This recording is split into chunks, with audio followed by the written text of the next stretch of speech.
To the chief musician, to Jeduthun, a psalm of David.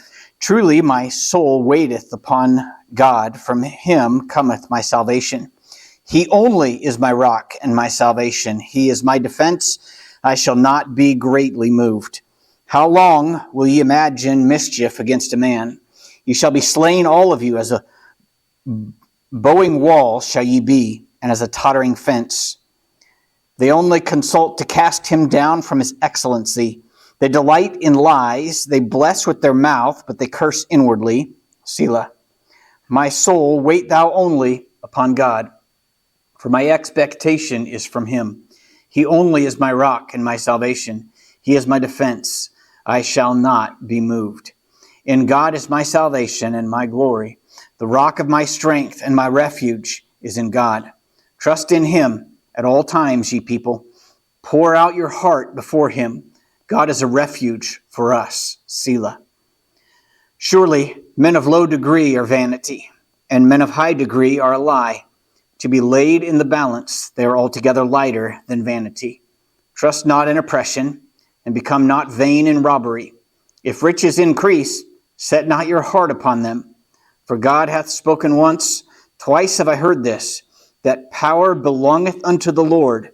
Also unto thee, O Lord, belongeth mercy, for thou renderest to every man according to his work. All right. So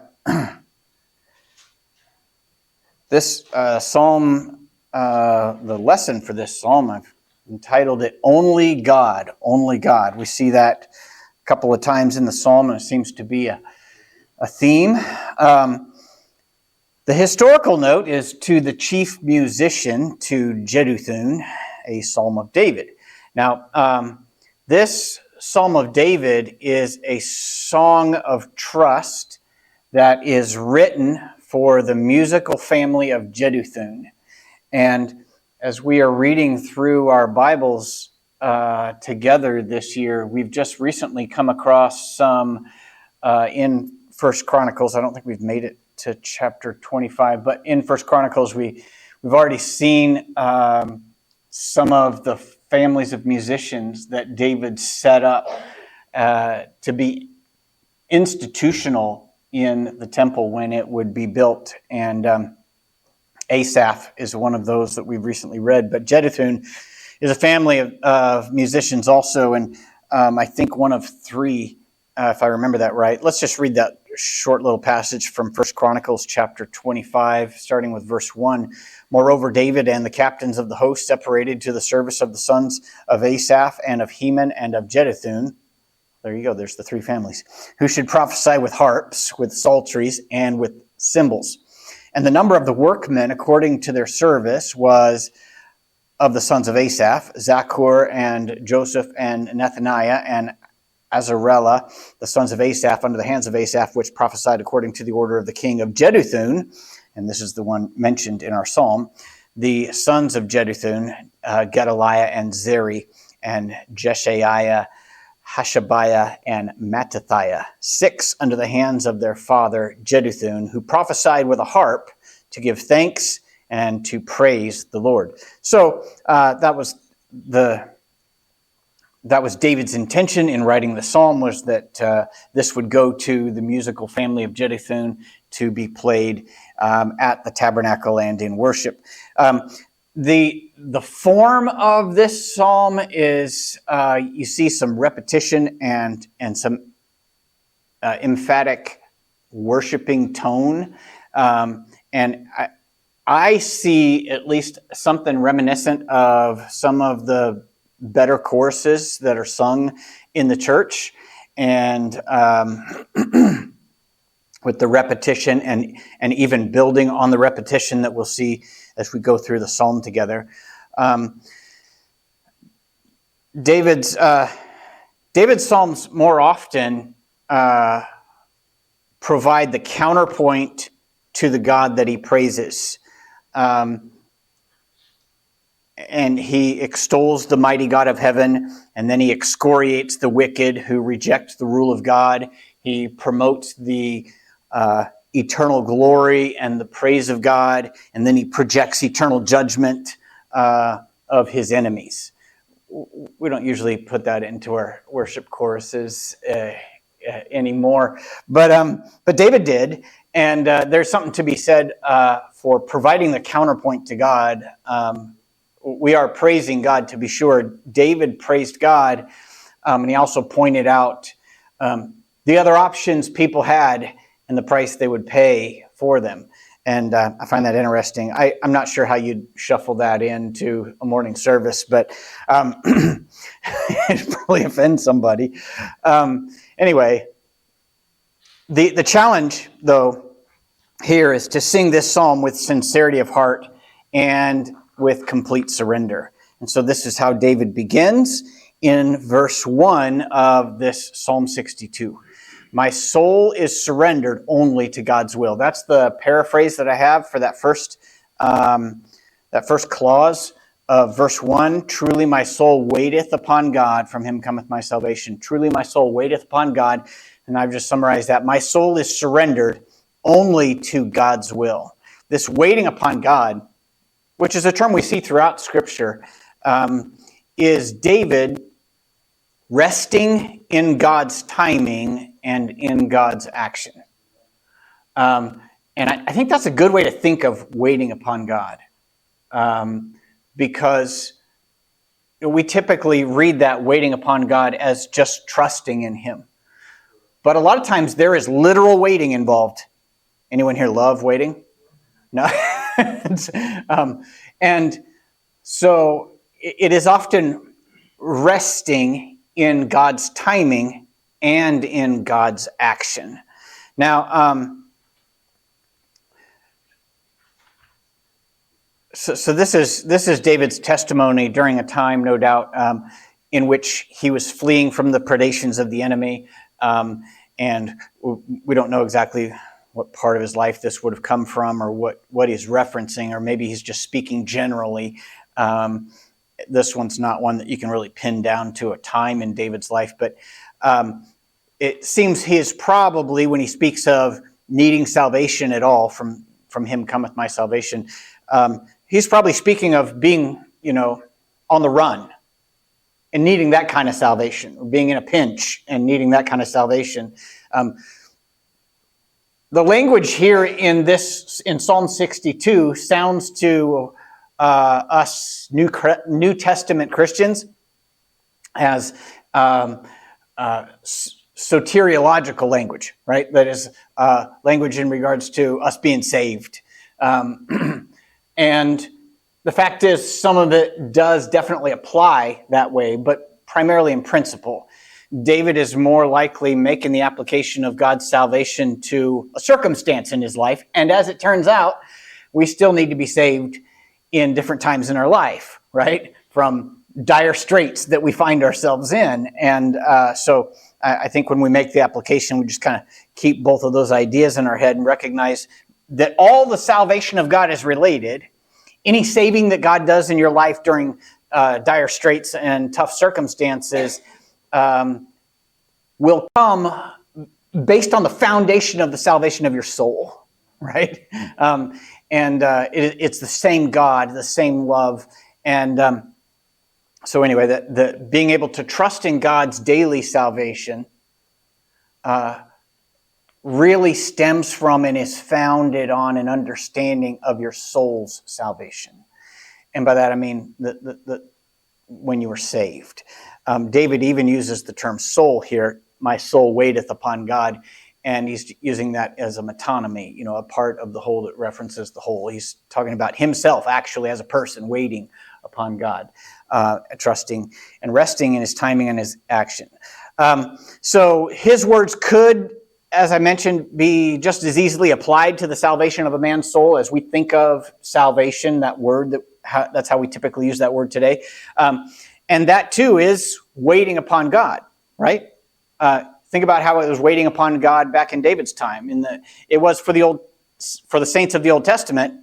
It was trusting in the timing of Messiah, because he hadn't come yet, right? And depending upon the sacrifice that would come. And then for us in this age, it is depending upon the sacrifice that was, trusting again in the timing of the Lord, of something that happened in the past. We have a bit of an advantage being able to see it in the history books, right? But in both instances, it is depending upon actions entirely made by God when it comes to the salvation of our soul. And so we may say our soul rests waiting upon the Lord.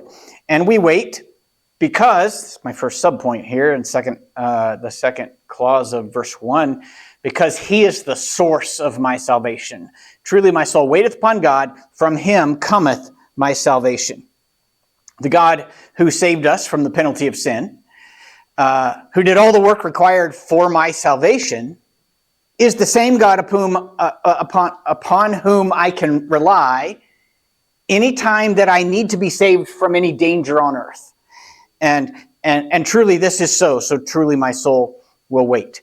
And as David said, truly my soul waiteth upon God. I need not insist upon instant timing to save me or another, right? Which is probably good to remind ourselves. That's part of waiting on God. When you need to be saved, you ask God to save you from your situation. And before the dimples get out of your knees from the carpet, you're like, God, you heard me, right? Because, I still got the problem, And no, I will wait. My salvation will not come from my busyness. It will come from his action. So I will do what is my own responsibility to do, and I will wait. This brings us to verse 2. I shall not be much affected. I shall not be much affected. He only is my rock and my salvation. He is my defense. And then here's where I get this. I shall not be greatly moved. I have just summarized that last phrase or clause as, I shall not be much affected. We take this statement first from this last clause of the verse, having been given the reason in the former part, and we'll look at that in a second. David says that he will not be greatly moved. And, that could be stated more strongly than that, right? Moved, perhaps, but not removed, is what David is implying here. I will not be greatly moved. I might be moved a little, but I'm not going to be removed, right? It's kind of like saying that I will not be permanently injured, right? Which is a great thing. I mean, I'd like to not be injured at all, personally, but it's a statement of confidence nevertheless. And so let's just see why he has the confidence to say what he does say, in that I shall not be greatly moved. And the first thing we see is because he alone, God alone, is his stability. You see that in the very first clause of verse 2. He only is my rock. David is confident that he will not be greatly moved because the one who alone he counts as his rock. So he will not be greatly moved because God is his rock. And what does it mean here that God is his rock? I think it means, I'm sure it means at least. And for starters, that God is his stability, for that's what the rock would imply first of all. And God's not just a component of David's stability, which, by the way, I think that's important for us to make application in our own lives. God's not just one of the arrows in your quiver. He's not just part of your stability. He is the entire stability, because everything else will move. Everything. Even the most stable relationship you have in your life will move. God will never move. David is saying he only is my rock. And that is something right there. Had David, so God is the whole package for David. With God as his sole stability, S-O-L-E. I didn't realize until I said that out loud that was going to not be obvious. He knows he will not be greatly moved.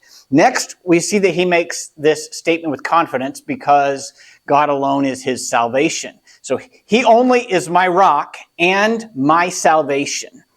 Had David thought his salvation from that circumstance of danger to which he is referring was dependent on his friends or dependent on his own strength, he could not be confident that he would not be greatly moved. Because these things while they may be impressive, comparatively, they're never completely trustworthy. But God was more than his only stability and his only salvation. David was confident that he would not be greatly moved because he alone is my security. He alone is my security. You see this in that third clause. It's actually the second clause. He only is my rock and my salvation. He is my defense. Spelled with a C again, just because we're ornery. So God alone is our stability. God alone is our salvation. And God alone is the one whom I trust to stand between me and my enemy. Right? And that is his defense. Which kind of reminds us what defense means when it's spelled the old way, right? It's like a fence that's between you and your enemy, right? And so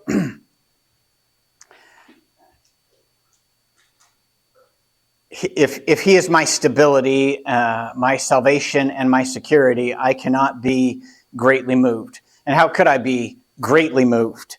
By forces exponentially less powerful than my God when he is my defense, right?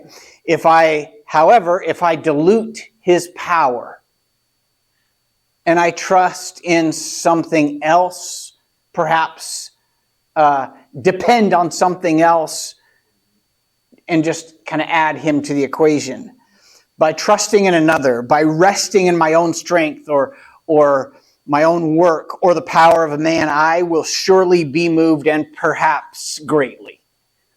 To these who think to come against those who have made God their stability, salvation, and security, David says in verses 3 and 4, they will fall and be destroyed. Let's read those two verses. How long will you imagine mischief against a man? Ye shall be slain, all of you. I don't know if it's bowing or bowing. I should have looked that up. Bowing? Okay, bowing. Walls aren't supposed to bow, but I've seen walls. I've seen walls bow also, and that's not good either. So, but bowing, okay, it makes sense, because as a tottering fence, they only consult to cast him down from his excellency. They delight in lies. They bless with their mouth, but they curse inwardly. Selah. Okay, so take first that question in the beginning. How long will ye imagine mischief against a man? It frames the one who is destined to fall. How long will ye imagine mischief against a man? This one who is destined to fall, he is one who has embraced as his creative contribution to the world the destruction of another. Okay? That's what he contributes. This is what he's thought of. This is what he's designed. His creative contribution to the world is the destruction of another. We find later in verse 4 that it is an excellent man that he means to destroy, but perhaps that goes without saying, since the destruction of the wicked and the injurious would presumably be in the interest of justice. So this is one characterized here as one who has stirred himself up to this end of the destruction of another, and for doing so, he will fall and he will be destroyed. So having set himself up against the destruction of others, he himself is destined to be slain entirely. Ye shall be slain, all of you. As a bowing wall shall ye be, and as a tottering fence.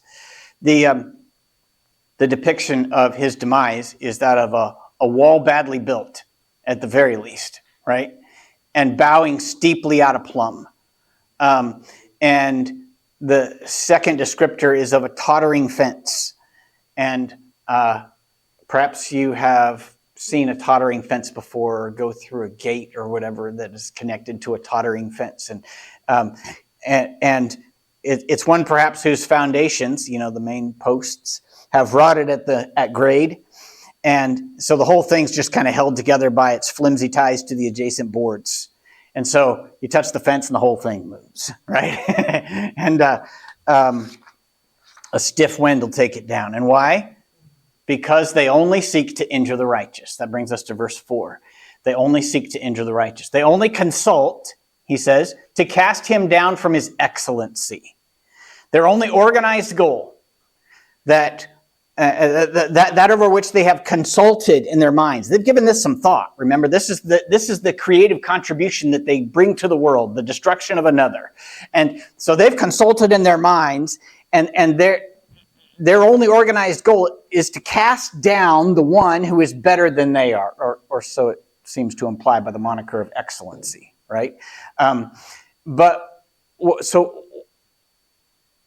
what means does a person like this use to destroy the righteous, to cast down those who are living, as he says, excellently? Well, number one, they enjoy lying, right? It says, they only consult to cast him down from his excellency. They delight in lies.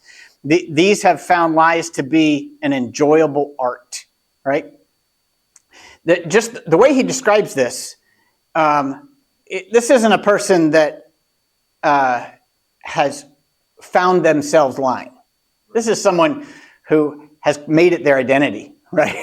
and maybe you know people like this. Every now and then you find somebody like this, and they lie because they like it, right? It has opened to them an imaginary world that's more attractive than the one of reality.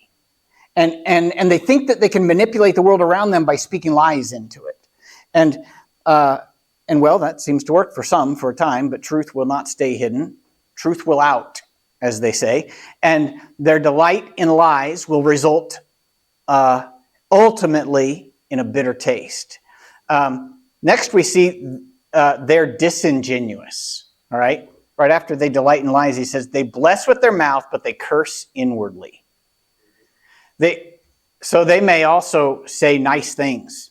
But again, we've just found what kind of person this is. It's a person that delights in lies. So they're blessing with their mouth and cursing inwardly. It shows that it is only to manipulate the world around them, to further their desires for the destruction of the excellent, that they're saying nice things, right? And they want to fit into the society of the excellent. But they only hope to tear down those who've attained their place by honesty and integrity. That's their goal. And there's usually just an epic amount of bitterness in the life of a person that has come to this stage. And in the face of such people, David encourages himself to trust and surrender, to trust in and surrender to God alone and to his will. And this is verse 5. My soul must surrender only to God's will. My soul must surrender only to God's will. He says, my soul, and he's speaking to himself. I love it when David talks to himself. My soul, wait thou only upon God. As this psalm began, so we see in its middle a rejoinder and a self-encouragement to again wait upon the Lord. And then a reason to do so is given, as one was given it back in verse 1 when we started with that theme. And the reason is because he's the source of all for which I hope. He's the source of all for which I hope. Let's read verse 5 in its entirety again. My soul, wait thou only upon God, for my expectation is from him. What he means by this is he's the source of all for which I hope. This is a profound statement. That all of David's expectation, that which you are expecting to happen, right? Those things for which he deigns to hope, these are all from God. If your hopes, by the way, are all wrapped up in divine provision, then it is no wonder that your soul is surrendered to his will. And if in your mind, as you think, what do I expect will happen? And your answer in your heart is whatever God provides. Then that means it goes without saying almost that your soul is surrendered to God's will. Right? That's almost like evidence of that. Upon what then do your expectations depend? And by that I mean, what must happen for what you expect to come to place, what must happen and who must do them? If your answer to those questions is emphatically God, then it necessarily follows that you will be surrendered in your actions and in your behavior to his will, because you are completely dependent on him making your expectations happen.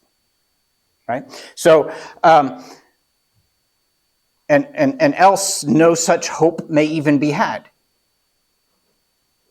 Next, we see again a claim we first saw in verse 2, and now we see the confident tone that was lacking before. You notice the difference.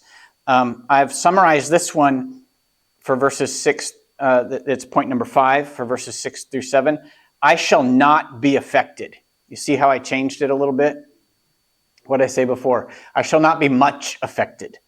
And maybe you can see why I did. He only is my rock and my salvation. He is my defense. I shall not be moved. He took out a word, didn't he? The qualifier's gone.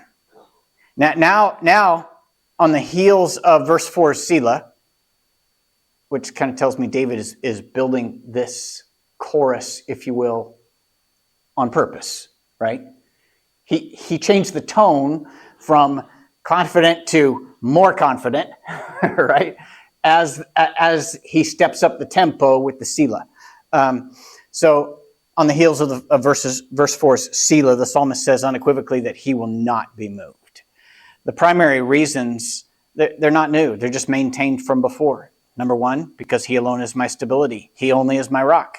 And if you find your only stability in God, be sure of this. Be sure that you revisit the issue and confirm that it is only him, in that you still find that stability later. Because have you ever found yourself in a great place in your relationship with God, feeling like amidst a world of chaos, everything seems stable? Even though like not everything is going the way you want in your life or whatever, but there's a stability that gives you peace. And then you're like, this is it. This is what my life with God is going to be for the rest of my life. 5 years later, or 5 minutes later, whatever it is. Make sure you revisit it and be sure that he's still the one in whom you find your stability. Next, because he alone is my salvation. He only is my rock and my salvation. It was only in him that you found the salvation of your soul, right? Be sure that you're still looking to him for every kind of salvation later. There can be distractions in life that lead you to think stability is found outside of his will. Salvation, being saved from a situation, is found outside of his will. Or security, that's the next one. Spoiler alert, is found outside of his will. Now look, it was before in him. Guess what? It's still in him. Don't change anything there, right? So that's the third one, because he alone is my security. He has stood as your security in the past. Oh, he is my defense. Again, spelled with a C. He stood as your security in the past. You're in no need of an upgrade, right? You don't need anyone else to stand between you and the enemy if he's standing between you and the enemy. He's still the best security you may ever find. In the wake of this reminder of primary reasons for proclaiming your confidence in being unmoved, not just not much moved, but unmoved, find that God is so much more the more you get to know him. Verse 7, because all that is important is in God. All these things are to be found in him. And here we have verse 7, just kind of a smattering of a whole list of things. And so I just said all the important things, they're all bound up in him, in his will, in his according to his rules. In God is my salvation and my glory, the rock of my strength, and my refuge is in God. Starts within God, it ends within God. Those are the bookends, right? And Well, what do we see here in that list? Number one is my salvation. And as we've previously stated and now repeat in refrain, he is my salvation. Then the next one is and my glory. Now that one's kind of an added one in, but the only glory is his glory, and my only glory is in him, right? You could live your life for your glory and seek to find a name and to find fame or whatever. Make sure that you're recognized by everyone for your greatness. Or you could just try to glorify God all your life. And the latter is definitely the better path. And then the stability of my strength. Once again, it's that rock that God is, but he kind of changes it up a little bit. He says, the rock of my strength. So this term speaks of a rock, again, that stable symbol from which strength comes. So might you speak of the strength by which you live your life as being stable? If it is in him, how can it be anything else? The next one is my refuge. And now he is the place to which I may confidently run and hide. It's the idea of a refuge. There was an institution in the Old Testament when Israel took over Canaan, as there were to be cities of refuge, where if someone felt that they were under an unjust threat, they could run to that city of refuge and be saved from that unjust threat. And I always think of that when I see God is pictured as a refuge. He's the one to whom you can run. You know, if you were one of those people running from an unjust threat, you'd be thinking as you ran in your sandaled feet down the dusty roads, what is the shortest way to that city? And as you pass another city, you might think, I wonder if that is not a city of refuge. That is not a safe place. I'm headed to the city of refuge, right? There are a lot of places you could run in this world. He is the refuge. He's the safe place.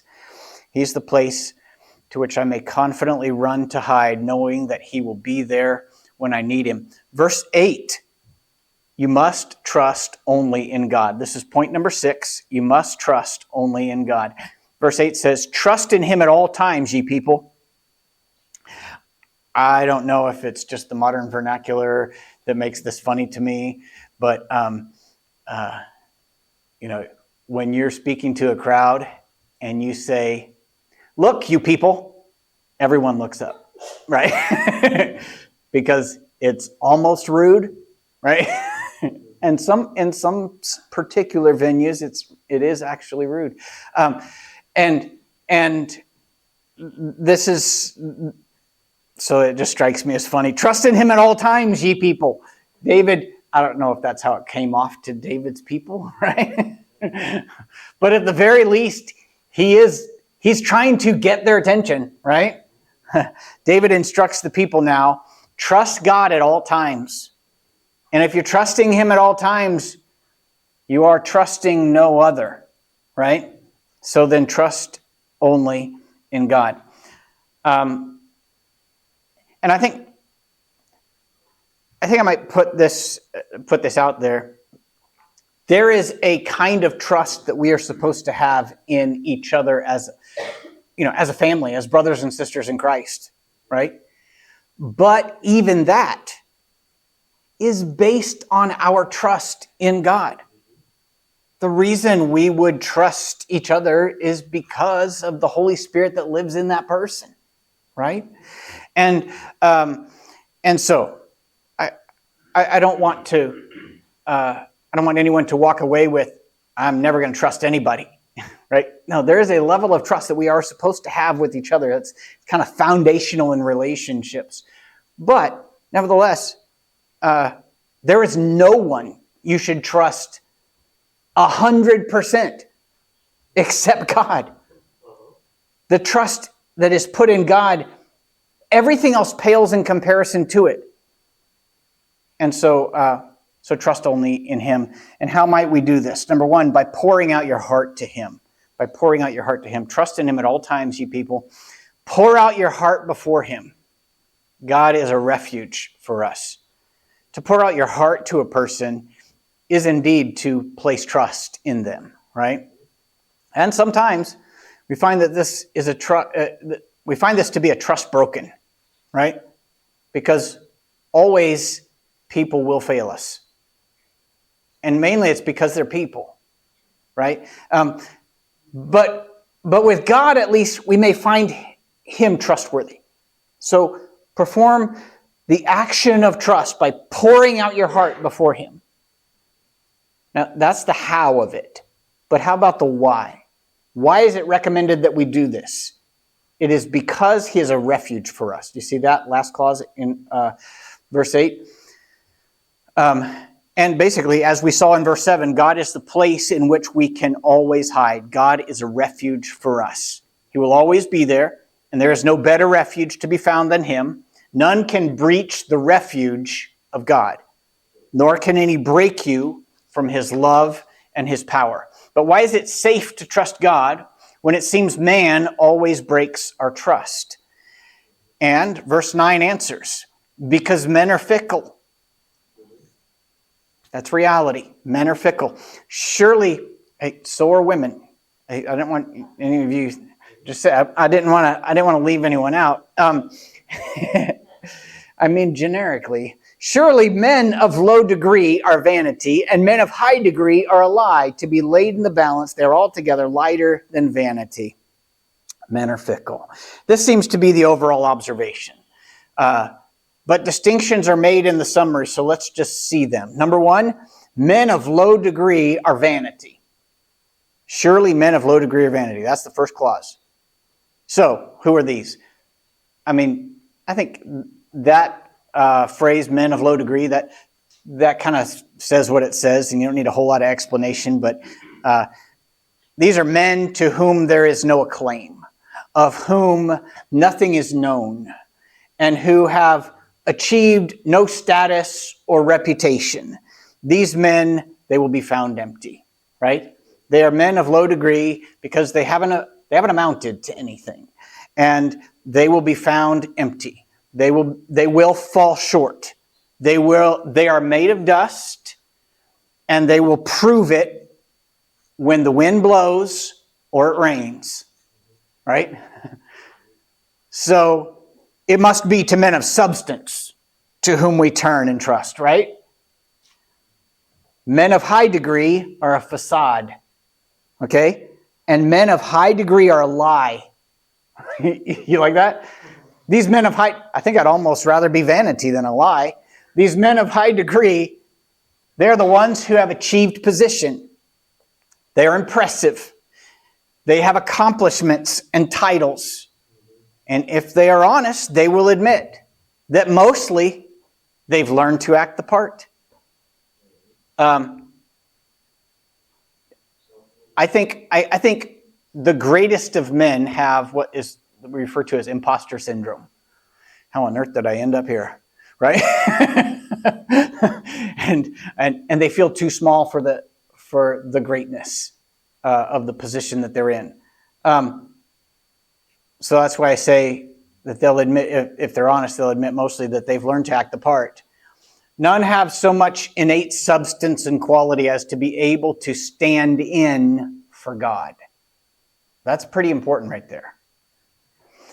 And any who claim such a place in the life of other men or women may only lay claim more literally to the second statement of verse 9. Men of high degree are a lie.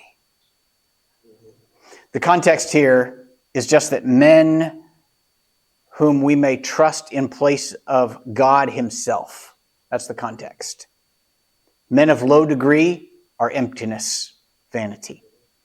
Men of high degree are a facade, a lie. Any who stand in place of God may not be trusted as he. They are both found, this is point number 3 under this main point in verse 9. They're both found wanting when weighed against God. Surely, men of low degree are vanity, and men of high degree are a lie. to be laid in the balance, they're altogether lighter than vanity. You have the picture here of a balance, right? The kind of balance that would be sitting there as they weighed out the money or whatever. And so you put the men of low degree or the men of high degree on one side, and then you put God on the other. And it teeters back and no. Right? Here it's even made clearer that this is a contrast between the measure of a man and the measure of God if he is to be measured. Too often people will confide and trust in men, hoping for that which men cannot offer. When laid in the balance with God, man is found to be lighter than vanity, lighter than actual emptiness. So put your trust in God, not man. But how about if you have worked all your life to build wealth that is definitely more trustworthy than man? Can I trust in wealth? We find the answer to in the last half of verse 10. You should not put trust in riches, because riches are fickle. Trust not in oppression, and become not vain in robbery. If riches increase, set not your heart upon them. When riches begin to increase, it becomes clear that it is better to have them than to lack them. As a matter of fact, the Bible even says that. Okay, but never should we set our heart upon them. It seems that perhaps there's this characterization of riches increasing, right? If riches increase, set not your heart upon them. It seems to imply wealth that is earned by hard work as they are increasing, as God intended. But even then, we're told to not set our heart upon them. And then next, from the first clause of verse 10, we see riches that are won by oppression. And when won by oppression, these riches are untrustworthy. Trust not in oppression. Riches may be won by oppression, as in overtaxation, or by, well, I'm just trying to go back to their times here. They don't do that anymore, I don't think. But, or by trapping people in poverty by subsidization to manipulate them for your profit. But if they may be won this way, then they may be lost just as easily by others with nefarious motives also. In my estimation, these riches won by oppression, they're no more secure than the riches won by actual robbery. And that's the next one. And become not vain in robbery. So when won by robbery, they are vain. So trust not in oppression, and become not vain in robbery. If riches increase, set not your heart upon them. The robber who steals by force holds wealth that he did not earn, so he does not respect it, and he will soon need to rob again. He also is likely to be robbed by another, and will find it in the hands of his companion in short order. But over all that, the law is there for a reason, and the riches won by robbery are empty. So, let us return to the question of why. Why must we trust in God? Verse 11, because only God has all the power. It may be that the intent of this first line, where it says, God hath spoken once, twice have I heard this. And I've studied this line because there's a couple of ideas about what it might mean. It might be that the intent of this first line is God hath spoken once, and I've heard two things, okay, and two truths, if you will, right? God hath spoken once, twice I have heard this, and that would kind of fit with what follows. Others have said that this makes reference to God spoke once and Moses repeated it twice, which you remember when we read through that together as a church. People would say, didn't Moses already say all that once? Oh, yeah, as a matter of fact. So that's possible. But when all is said and done, God will be the one in power, judging the way of man, and those who lived in opposition to him will feel his power on that day. So we must trust in God because only God has all the power. And also because only God is merciful. So let's read verses 11 and 12 together and see the 1-2 truths. God hath spoken once, twice I have heard this, that power belongeth unto God. There's one important truth right there, right?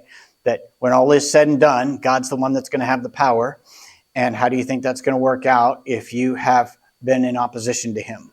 You will feel that power. Then the second truth is in verse 12, also unto thee, O Lord, belongeth mercy.